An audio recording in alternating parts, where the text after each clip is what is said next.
What about the debate over, kind of a classic debate, but the debate over the West's support of the war through weapons aid and everything else that we're doing, and that we're prolonging this war and putting Putin in a corner. We need to give him off ramps. He's going to launch a nuke, and it's going to be our fault. It's interesting, like especially the kind of the traditional pacifist, anti-interventionist left, and then BS is what it is. Go ahead. It's BS, and I'm willing to call it out for it. You know what? I'm going to get a whole lot of tweets, and so are you about it. I get it on my show. When I was in Ukraine, I said that this is nonsensical, and I got it. It's BS. Number one, the Finnish prime minister made it clear. After the nuclear comments, Biden made a speech in which he said, there was a fundraiser, I think, in New York, in which he said, I'm trying to figure out what the off-ramp is. And the Finnish prime minister said, the off-ramp for Vladimir Putin is to get out of Ukraine. And that remains a fact. Number two, this war is essentially a proxy war, right? It's a NATO war without it being a NATO war. Yeah. You can't, even if NATO provided all the weaponry and armaments that it did, without the Ukrainian troops and civil defense, who are remarkably spirited, you can't win that war, because the Russians are conscripts, criminals, all these people getting taken off the street, given AK-47s that are 50 years old, that have been kept in warehouses that are rusty and not working, and they don't want to be involved in that war. They don't even know what they're fighting for, because there's no clear messaging about that in Russia.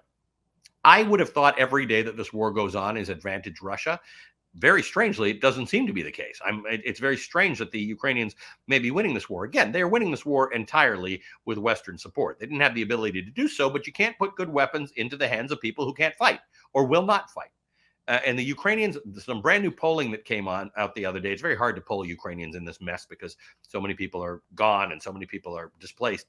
But there's an increase in the number of people who say this war ends when Russia leaves and Ukraine gets all of its territory back, including Crimea. Ukraine wants Crimea back. Like they're saying this war ends when Russia's really out. The problem is we don't know what Vladimir Putin's mindset is. Does he think he loses? And if he loses, is that really bad? So should he throw in a tactical nuclear weapon?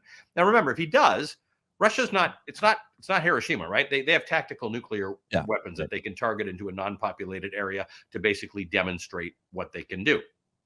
Doesn't necessarily get us into a nuclear war. The United States is then not going to drop a nuclear bomb on Moscow. In fact, it'll use conventional weaponry, and it probably won't even go into Russia, right? You got the entire Black Sea fleet that's floating around the Black Sea. It's not territorial Russia.